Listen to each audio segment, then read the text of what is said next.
Hello, everyone. It's a pleasure to talk about the Western Prosperity Zone labor market with y'all today.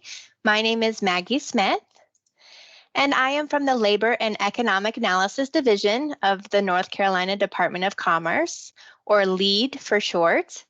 We do a lot of work regarding labor market information, from collecting data for federal programs to analyzing big data to publishing tools and analyses, as well as giving labor market presentations like I am today. Today, I'll discuss the economic landscape in the 13 counties of the Western Prosperity Zone, or PZ. I'll cover the current labor market conditions, what this means for employers and job seekers, and opportunities going forward. Let's start with some basic questions about the labor market. So the first is, has the region recovered all the jobs lost from the pandemic? In short, the answer is yes. I'm showing you total employment in the Western Prosperity Zone relative to Q2 of 2019. As you can see, there was a loss of over 39,000 jobs in 2020 due to the COVID-19 pandemic, but by 2022, the region regained pre-pandemic employment numbers. And as of the second quarter of last year, the region has added nearly 8,000 jobs since the same period in 2019. However, not all counties in the region have recovered at the same rate. And indeed, there are 4 counties in the Western Prosperity Zone that have fewer jobs in Q2 of 2023 compared to 2019. So there is still some work to be done. Secondly, are the people who want to work working? So the unemployment rate in December of 2023 was 2.7%, which is below the pre-pandemic rate of 3.5% in February of 2020, and in fact is the lowest rate in the region going back to at least the 90s. So when looking at the county level data, we see a similar pattern, with all counties having a lower unemployment rate now compared to just prior to the pandemic. Thus, the number of people unemployed actively seeking work is relatively low. And that's reflected here as well with the number of job seekers. There are 2% fewer job seekers in November of 2023 compared to January of 2020. As for job openings, there are 139% more job openings in November of 2023 relative to the beginning of 2020. However, there is a slight decrease from a peak of 159% in May. And we do expect to see the job openings continue to decline in this region, which in this instance isn't necessarily a bad thing. And it follows state and national trends that aligns with the Federal Reserve strategy for cooling growth to fight inflation. As of November 2023, there were nearly 5,000 more job openings than job seekers in the Western region, however. One benefit of a tight labor market is that it is relatively easier for job seekers to find jobs.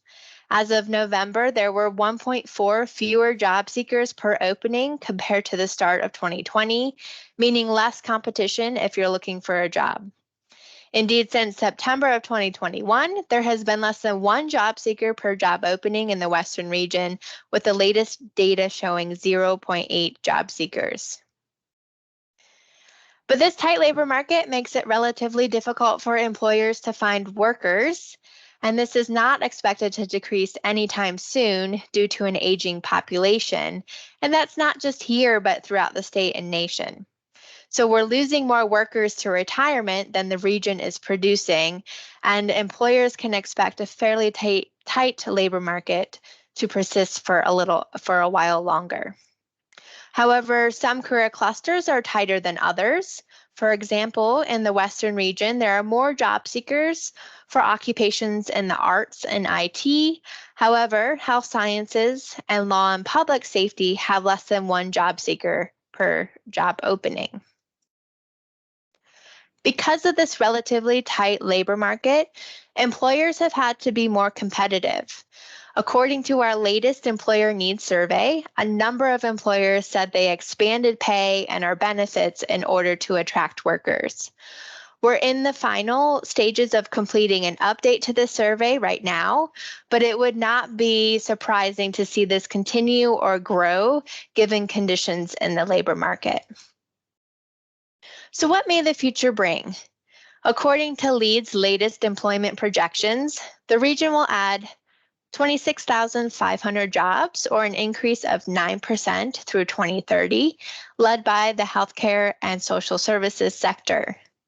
However, these projections do not take into account the nearly 440 new jobs from new and expanding economic development announcements in the area, joining top regional employers like Biltmore, Mission Health, Eaton, Thermo Fisher, and Duke.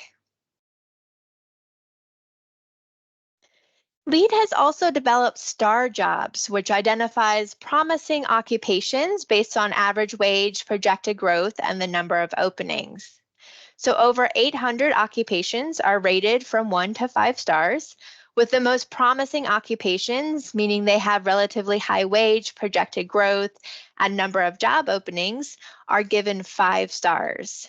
So these ratings are conducted statewide and for 16 labor market regions at the sub-prosperity zone level. The Western Prosperity Zone has 2 subregions, the Asheville and the Waynesville-Franklin region, and the STAR jobs are calculated for each of these subregions. When combined, there are 79 5-star occupations in both subregions across 14 of the 16 career clusters. I have provided a sample of 5-star occupations based on the number of jobs projected in 2030. As you can see, this list includes occupations like nurses, managers, accountants, industrial mechanics, and software developers. And 82% of the region's 5-star jobs require some post-secondary education, underscoring the value of degrees, certificates, and other credentials. And finally, let's talk about some opportunities we have to continue to improve the economy here in beautiful Western North Carolina. First, we can continue to grow employment by involving more folks that have been historically disadvantaged, like minorities, those from low-income households, those with disabilities, those that are justice involved, as well as opportunity youth, or individuals aged 16 to 24 that are not in school or working. So this won't solve the demographic problem, but if we help find work for those who have been marginalized in the past, it'll help employers a little and help the lives of those individuals a lot. Second, we can align our regional education to match the occupational demands of the region. There is currently 79% alignment, with 100% meaning perfect alignment of post-secondary credentials to labor market needs. The top areas of misalignment are health sciences, transportation and logistics, and business management. These are areas where we are not producing enough graduates relative to the concentration of jobs in the area. Finally, we can reach across county lines and work regionally. Buncombe County is the only county that had fewer than 50% of residents commuting out of the county in 2021, which means that in the other 12 counties, the majority of residents are commuting out of the county for work. And commuting has increased in Western North Carolina, with 56% now commuting across county lines for work compared to 43% in 2002. So it's imperative that those in workforce, education, economic development, and business think and work regionally, helping job seekers find work and employers find employees beyond their county borders. And with that, I thank you for your time, and I hope that you got value out of the information I shared. If you would like more information about career resources for students and job seekers in North Carolina, please refer to nccareers.org.